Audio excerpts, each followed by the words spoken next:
খবরদার রান্নার বদনাম করবেন না কখনো। রান্নার বদনাম করেন নাকি? এটা ঝাল হইছে, ওইটা মজা হয় নাই, এটা টক হইছে, এটা লবণ হয় নাই, এরকম আছে না নাই? লবণ হয় নাই, বউরের তালাক দিছে, এরকম আছে না নাই? রান্না একটু ভালো হয় নাই, ঝাল হয়ে গেছে বেশি, বউরে মায়ের সুর, এরকম ডাকাইতে আছে না নাই? মা আবা রাসূলুল্লাহ সাল্লাল্লাহু আলাইহি ওয়াসাল্লাম তুআমান ক্বাত্তু, আল্লাহর হাবিব সাল্লাল্লাহু আলাইহি ওয়াসাল্লাম কখনো কোন রান্নার বদনাম করতেন না। ইনিশতাহাহু আকালাহু, বুখারীর বর্ণনা। ভাল লাগলে খেতেন, ভাল লাগতেছে আরো খেতেন, আরো খেতেন। ওয়া ইন কারিহাহু তারাকা, ভালো না লাগলে রেখে দিতেন, ওর দিকে তাকাইতেন না। কিন্তু কখনো বলেন নাই লবণ হয় নাই, কখনো বলেন নাই ঝাল বেশি হয়েছে, কখনো বলেন নাই রান্নাটা মজা হয় নাই। সুবহানাল্লাহ পড়বেন না? কি রাসূল ছিলেন আমার। এজন্য রান্নার বদনাম করবেন না, একসাথে মিলেমিশে খান, বরকত বাড়ায় দিবে কে? চারটা গেল। 5 নাম্বার, ঘরে কোরআন তেলাওয়াত করুন। কি তেলাওয়াত? কোরআন তেলাওয়াত নাই, ঘরে তেলাওয়াত নাই, ফজরের পরে তেলাওয়াত নাই, সব ঘুম আর ঘুম, আছে না নাই? তো রহমত বরকত ঢুকবে কেমনে? ঘরে কোরআন তেলাওয়াত করুন। হাজবেন্ড তার ওয়াইফকে কোরআন তেলাওয়াত শোনাবে, ওয়াইফ তার হাজবেন্ডকে শোনাবে, বাবা তার সন্তানকে শোনাবেন, সন্তান বাবাকে শোনাবেন। প্রতি মাসের জন্য একটা সূরাকে নির্ধারণ করুন যে আমরা সবাই মিলে এই মাসে এই সূরাটা মুখস্থ করব। পারা যাবে? আওয়াজ করে বলেন তো, সূরাতুদ দোহা এটা কি খুব বড় সূরা? কথা কয় না। সূরাতুদ দোহা কি বড় সূরা না ছোট সূরা? তো এক মাসে কি এই সূরাটা মুখস্থ করা যাবে না? কথা বলে। ওয়াত্তিনি ওয়াজ-যাইতুন ওয়া তুরি সিনিন, এটা কি বড় সূরা? এক মাসে পারা যাবে না? প্রতি মাসের জন্য একটা করে সূরা নির্ধারণ করুন। তাহলে 12 মাসে কয়টা সূরা? আওয়াজ করে বলতে হবে, 12টা সূরা। প্রতি মাসে একটা। আজকে তো 31st নাইট না? কয়টা বাজে? হ্যাঁ, আরো সময় বাকি। 12টা বাজতে বাজতে আরো দেরি অনেক। এখানে পটকা টটকা ফুজায় নাকি? বোমা টমা কিছু নাই না? মাশাআল্লাহ, সুজানগরের লোক তো খুব আল্লাহওয়ালা দেখি।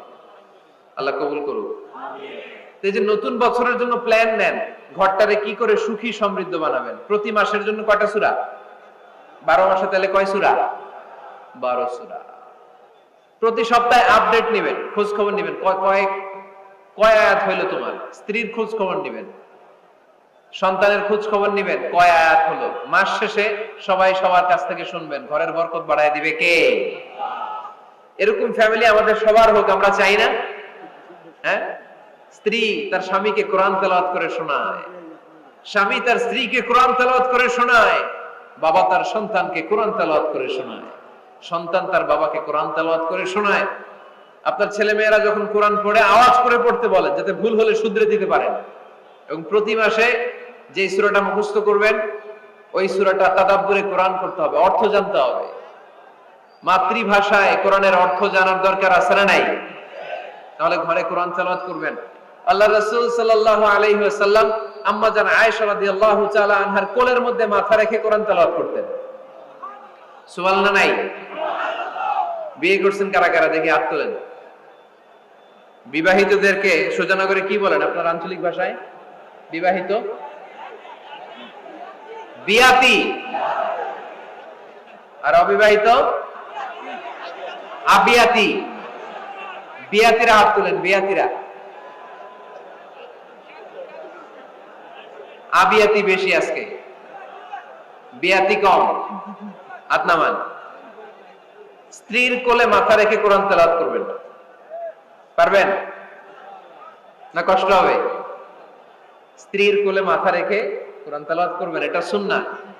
আল্লাহ রাসূল সাল্লাল্লাহু আলাইহি সাল্লাম আম্মা জান আয়েশা রাদিয়াল্লাহু তাআলা আনহার কোলে মাথা রেখে কোরআন তেলাওয়াত করতেন। আম্মা জান আয়েশা রাদিয়াল্লাহু তাআলা আনহা বলেন, কানা রাসূলুল্লাহ সাল্লাল্লাহু আলাইহি ওয়াসাল্লাম ইয়াকরাউল কুরআন ওয়া রাসুহু ফি হাজরি ওয়া আনা হায়েদ।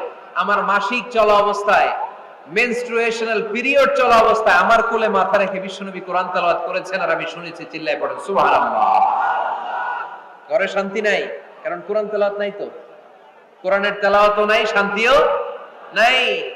আল্লাহর হাবিব সাল্লাল্লাহু আলাইহি ওয়াসাল্লাম বলেছেন, সহিহ মুসলিমের হাদিস, লা তাজআলু বুয়ুতাকুম মাকাবিরা, তোমরা তোমাদের ঘরটারে গোরস্থান বানিয়ে রেখো না। ফা ইন্না শাইতানা ইয়ানফিরু মিনাল বাইতিল্লাযী তুকরাউ ফীহি সূরাতুল বাকারা, কারণ শয়তান ওই ঘর থেকে দৌড়ে পালায় যেই ঘরে সূরাতুল বাকারা তেলাওয়াত করা হয়। সুবহানাল্লাহ পড়েন। এজন্য ঘর উদ্বোধনের সময় কোন সূরা পড়তে হয়? সূরা বাকারা। চিল্লায় পড়েন কোন সূরা? আওয়াজ করে পড়েন কোন সূরা? নতুন ঘর করছেন, নতুন দোকান করছেন, নতুন ফ্ল্যাট কিনেছেন, কোন সূরা পড়বেন? সূরাতুল বাকারা। শয়তান ওই ঘরে থাকে না। সহিহ মুসলিমের আরেকটা হাদিসে আল্লাহ রাসূল সাল্লাল্লাহু আলাইহি ওয়াসাল্লাম বলেছেন, ইকরাউ সূরাতাল বাকারা, তোমরা সূরা বাকারা তেলাওয়াত করো, ফা ইন্না আখযাহা বারাকা, যে সূরা বাকারা পড়ে আল্লাহ তাআলা ওই ঘরটায় বরকত দেয়, ওয়া তারকাহা হাসারা, আর যে সূরা বাকারা পড়ে না সে খালি আফসোস করে, ওয়ালা ইস্তাতিউহাল বাতালা, কোন জিন, কোন পেতনি, কোন ব্ল্যাক ম্যাজিক, কোন জাদু টুনা বান ওই ঘরের কোন সদস্যকে কোন ক্ষতি করতে পারে না। আবার সূরা বাকারায় একটা আয়াত আছে, কোরআনের সর্বশ্রেষ্ঠ আয়াত, বলেন তো আয়াতটার নাম কি? আওয়াজ করে বলেন কোন আয়াত? আল্লাহর হাবিব সাল্লাল্লাহু আলাইহি ওয়াসাল্লাম বললেন, মান কারা আয়াতাল কুরসি দুবুরা কুল্লি সালাতিন মাকতুবা, প্রত্যেক ফরজ সালাতের পরে যে ব্যক্তি আয়াতুল কুরসি পড়বে তার জান্নাতে যাওয়ার ব্যাপারে আর কোনো বাধা থাকবে না। একটা মাত্র বাধা ছাড়া, সেটা হচ্ছে মরণ। লোকটা মরে না তাই জান্নাতে যায় না, মরলেই জান্নাতি। আওয়াজ করে পড়েন আল্লাহু আকবার। তাহলে সংসারে শান্তি আনার 5 নাম্বার পদ্ধতি হচ্ছে ঘরে কোরআন তেলাওয়াত করতে হবে। তাহলে ঘরে সুখ শান্তি আর সমৃদ্ধি আনার 5 নাম্বার ফর্মুলা হচ্ছে ঘরে কোরআনের তেলাওয়াত লাগবে। এখন কোরআনের তেলাওয়াত নাই, কোরআন আমরা শিখাতে চাই না, আছে না নাই? আমরা এখন ধর্মপ্রাণ হয়েছি কোরআন ছাড়া। কি ছাড়া?